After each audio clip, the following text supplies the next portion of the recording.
સુરત સહિત રાજ્યમાં કાળઝાળ ગરમી પડી રહી છે, ત્યારે ગરમીથી બચવા વાહન ચાલકો માટે સુરત પોલીસ કમિશનર અનુપમસિંહ ગહેલોત દ્વારા અનોખો પ્રયાસ કરાયો છે।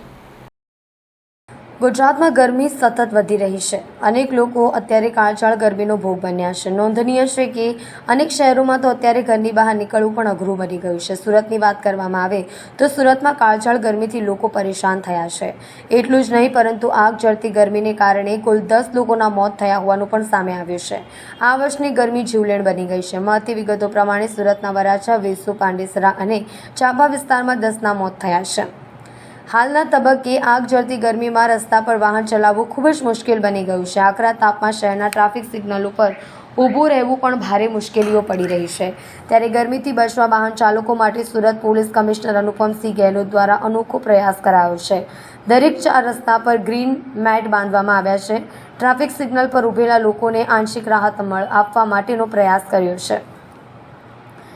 આ મુહિમ આખા દેશમાં લાગુ કરવાની માંગ કરાઈ રહી છે। કઈ પ્રકારે ગરમીની વ્યવસ્થા કરવામાં આવી છે વાહન ચાલકો માટે? હાલ પોલીસ કમિશનર સુરત શહેરના હુકમ મુજબ હાલ જે કાળઝાળ ગરમી પડી રહી છે એના માટે દરેક જે મેન સિગ્નલો આવેલા છે સુરત શહેરમાં ટ્રાફિકના, ત્યાં અમારે સાઈડો બનાવવાની વ્યવસ્થા કરવાની હાલ ચાલુ છે। રેડ નાઇટ સર્કલે પણ અમે સાઈડો બનાવેલો છે અને આમ પબ્લિકને પણ ગરમીમાં બહુ રાહત મળે છે અને આ તડકામાં તમામ પબ્લિકને રોડ ઉપર રસ્તા પર ઊભી રહે, એને ગરમી તડકો ન લાગે એના માટે પૂરતી વ્યવસ્થા અમે લોકો કરી રહ્યા છીએ।